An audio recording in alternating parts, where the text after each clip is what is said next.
हम किस देश में रह रहे हैं यार, जहाँ का जज ही करप्शन करने के लिए बोल रहा हो।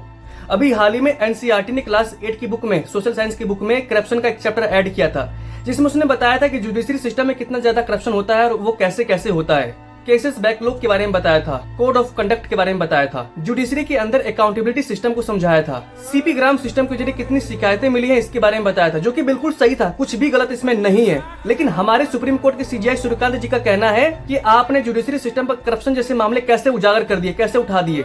और सूर्यकांत सीजीआई जी का कहना है यहाँ पर कि ये एक सोची समझी साजिश के तहत किया गया है, मतलब हमारी जुडिशरी सिस्टम करप्शन कर रही है, उसके बारे में मत बताओ लोगों के बारे में। सीजीआई का कहना यहाँ पर ये है। और एनसीईआरटी पर दबाव बनाया, जिसके बाद एनसीईआरटी ने इस चैप्टर को हटा दिया। तो सीजीआई जी, मैं आपसे एक सवाल पूछता हूँ, जिसके घर से वो नोट की गड्डी निकली थी, वो भी तो जज था ना, उसका केस का क्या हुआ?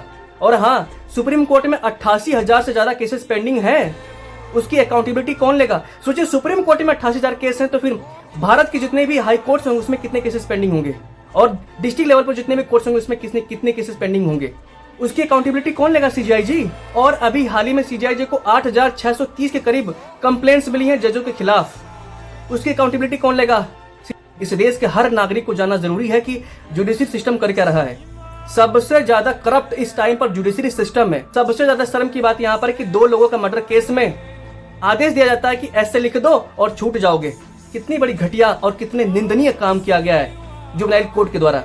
उस पर क्या कहेंगे आप सीजीआई जी? मैं इस मामले में सीजीआई के बिल्कुल खिलाफ हूं और एनसीईआरटी के साथ खड़ा हूं। मैं एनसीईआरटी ने बिल्कुल सही काम किया है।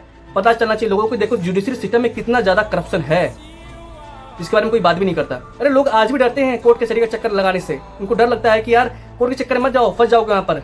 लोग डरते हैं, जबकि कोर्ट बनाया इसलिए जाता है ताकि उनको न्याय मिले।